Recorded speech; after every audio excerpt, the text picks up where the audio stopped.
สบายดีสบายดีท่านผู้ชมเนาะพี่น้องเอ้ยเมื่อคืนนี่คำน้อยเมาหมดคืนพี่น้องเอ้ยเอ้ยบุหลับบ่นอนเลยเนาะหัวอักเลยพี่น้องเอ้ยเฮ้ยลำเรื่องบ่จักสู้แนวพี่น้อง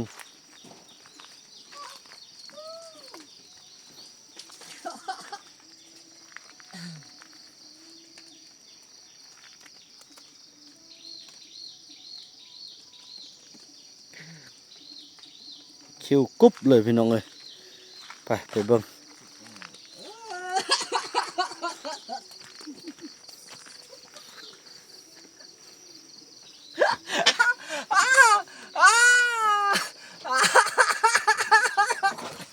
เฮ้ยไม่อยาก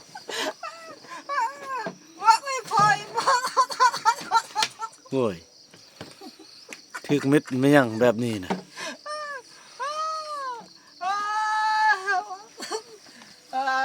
พอเย็นดอก เย็น เป็นพอจนเย็นเด้อลูกต้องทำอะไรทุกที เฮ้ย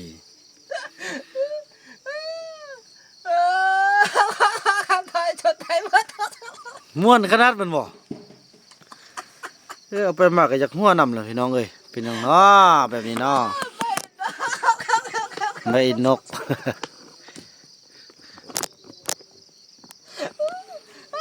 เขาเตะลูก พูดอะเตะลูก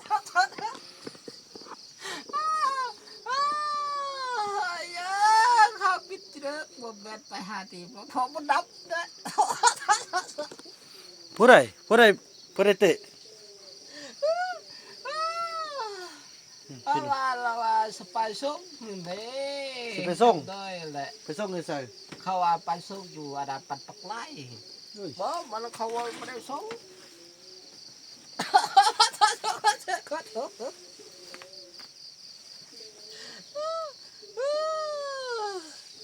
ม่วนขนาดเนาะ ทางบันนาเวน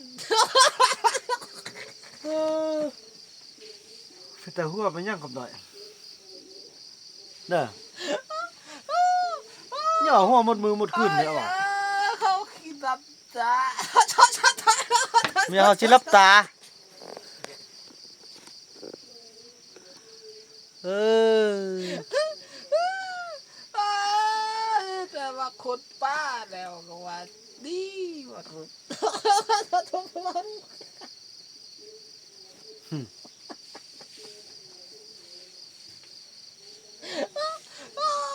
โอ้ยไรนะคำน้อยละ นายยัดหัวเนอะ ลูกอยากได้ว่าเขาให้พ่อแท้ อยากหัวอย่างหัวย่อหัวแถวหัวว่าไม่ได้ เขาบอกหูแล้วเขาว่าเขา เป็นจะได้เป็นอันเป็นอยากหัวดุเนอะไปกินอันสร้างหัวตีนั่นนี่นะ ตาอันนั้นเขากินยามาเขาโบอยู่ลุ่ม ฮะเขากินยามาเขาฆ่าผู้ใดก็ อยู่ลุ่มเนี่ย ผู้ใด เขาใครว่าน่ะเป็นพ่อน่ะ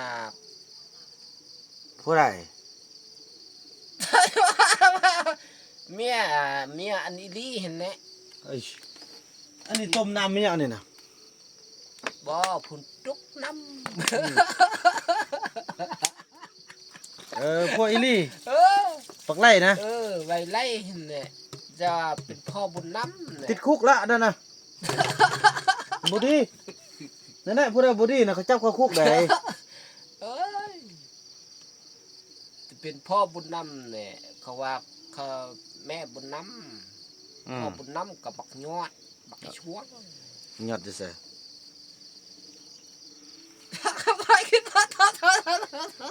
ไปเธอหัวแทหัวว่าพี่น้องเอ้ยหัวแบบสะใจขนาดเลยหัวแบบสะใจขนาดเลยเนอะพี่น้องเอ้ย ไอ้นกเป็นไอ้นกเขาแค่เขาเตะกับท้ายชดท้ายชด เยอะก็เครียดกับไอ้นกแล้วเตะไอ้นกอย่าไปเตะได้ไอ้วายุบ่ต้องเตะไอ้นกได้เอาลูกมานั่ง นกเขาเตะ โอ้ยป้าพี่น้องบ่เคยเห็นจักเทื่อย่อเป็นหัวแท้เอาว่ามื้อนี้นะเฮ้อเป็นหยังวะย่อไปอารมณ์ดีเอาแท้เอาว่าไอ้ยา แม่นกขึ้นเนี่ย แม่ ถ้าแม่นกขึ้นมาพูดทำเขา โอ้ย แม่นกเขากินลูก โอ้ยแม่นกเขากินลูก แม่นกเขากินลูก เขากินลูกคำน้อยน่ะเนอะ บ่เป็ดอันน่ะเขากินนกเชื่อได้แม่นกกินแดะเขา แม่นกกินลูกคำน้อยเนอะ ว่า น้องนกไอ้ไปอยู่มือเดียวอันคำน้อยว่าน้องกินคำน้อยแม่น้องกุ้มมันน้องกุ้มคมขึ้นคำน้อยเนอะ ไอ้ยะ พูดน่ะมาฟังแม่มันเว้าก็ เขาขุดขี้ อ้าวเขาคนขี้ป้อน้องนก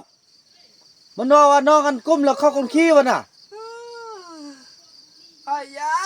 แท้เนี่ยแม่นกแท้เนี่ย ก็แม่นกว่าเขาแม่นกเขาจับกุมขึ้นเนี่ย ว่าก็เห็นบ่แม่นกเขาจับกุ้มขึ้นวะน่ะว้าโธ่ เกิดลูกขึ้นแล้วเขาว่าไอ้ยะไอ้แม่เจ้าพี่น้อง โอ้ยโมเมนต์เต้น้องนกมาแก้ข้าวดู หันแล้วเธอบอกคือดู แม่นแท้บ่ตัวดี ว้าวว้าวแท้โอ้แม่นกบักช่วงบักวัดเนี่ย โอ้ย เขา หยอกน้องนกเป็นไงเนาะหยอก เนี่ย หยอกน้องนกจริงมันหายนกบ่าวมันน่ะบ่อยู่น้องนกกะเอาเพิ่นกลับมานอนบ้านพี่น้องเอ้ยเนาะซอกบ่แต่แนวบ่มีหั่นแนวบ่ดีนั่นน่ะเอ้ยรอบ่ร้อนผู้ใดสิไปกินเด้ โอ้ยลูกก็บ่จักรับนี่น่ะ แล้วซะได้ ลูกก็จักรับนี่นะ แล้วยังบ่เบิ่งอีจอมไม่ใส่ ป้า ฮะ ไปป้า ไปป่าใส่ ไปป้าด้วยลำทาง ฮะจะไปป่า แม่แม่นกแม่เขาว่าสุรคนขึ้น เขาสละคนขึ้น โอ้ยว่าคำด้อยเลยเอ้ย อืม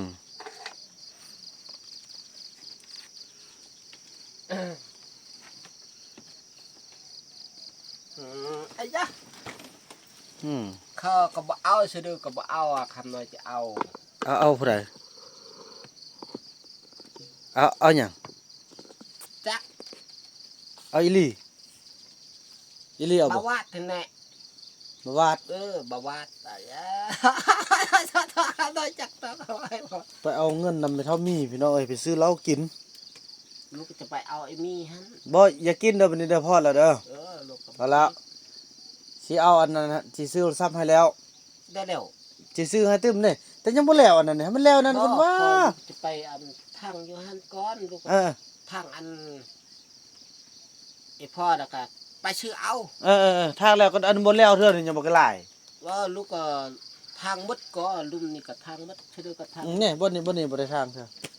ในกกไม้แล้วว่าเขาเอารถดุดเขาขุดขึ้นก่อ บ่อันนั้นทางแต่หญ้านะทางหญ้าหั่น เขาเอาเขาว่ารถดุดเขาขุดขึ้นมาเนี่ย อืม เขาว่ายกเอามักโม่มันต้นหันเขาเออกไปหมดแล้วก็เอาดุดอยู่นี่เนี่ย อืม ของมันต้น ได้ ของมัน จะ ต้ ได้ นอี ให้ แม่ แล้วล่ะให้ละ นี่ ข ล่ะ องไอ้แม่หันน่ะเอาของไอ้แม่เขาแคทอยู่มันต้นเขาทุกวันนี่ลูกนี่เนี่ยแม่ไอ้นกเขา แม่ไอ้นกหันน่ะเขาว่าพวกมันต้นไอ้แม่นลูกก็ไปอยู่พุ่นนี่แหละเป็นแม่บ่ได้แม่บ่อยู่เทื่อแม่ไปอันเขาปลูกมันต้นก็ไอ้พ่อไปฮับเอาหันเนี่ย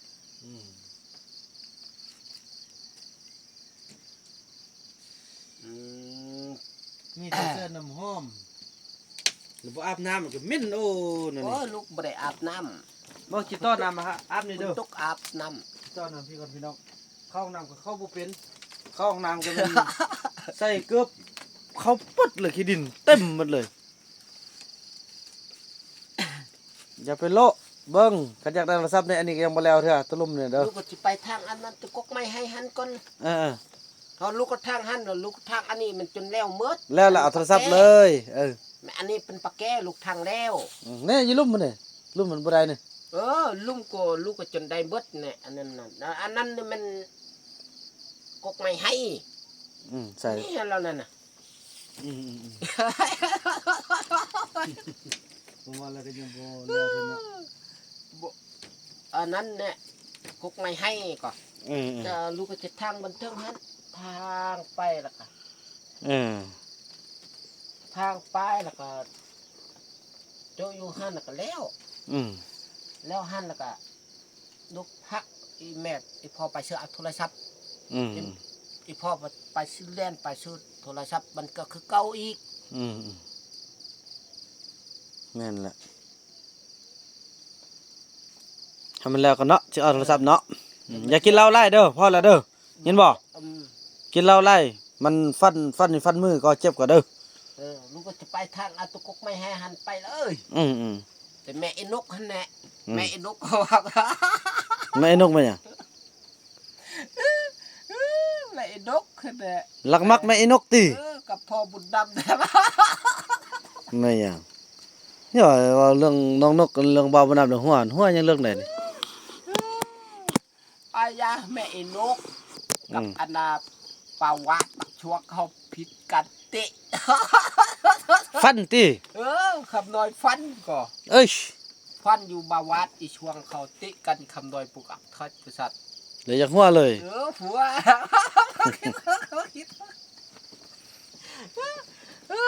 เขาฆ่าตัวช้าง ข้าแตะซาก เขาช้างเขาปล่อยพ่อนี่แน่ ช้าง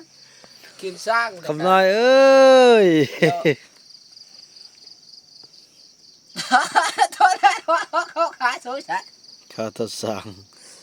นั่นแหละพี่น้องเอ้ยฮู้อย่าถือคนบาอย่าซาคนเมาพี่น้องเอ้ยเนาะจังซั่นแหละ แม่บุญ เฮ้ยเนาะถือว่าเหตุการณ์ครั้งนี้เพิ่นก็ไปขอเงินนำแม่เนาะแม่เท่ามีเพราะว่าแม่เท่ามีเพิ่นยังมีเงินเด้เนาะฉะนั้นพี่น้องเอ้ยคลิปนี้บ่าวบ่นำจะขออนุญาตจบคลิปกับซำนี้ก่อนจะไปบอกแม่เท่ามีก่อนบ่ต้องเอาเงินให้ลูกเนาะคลิปนี้บ่าวบ่นำขออนุญาตกล่าวคำว่าสบายดี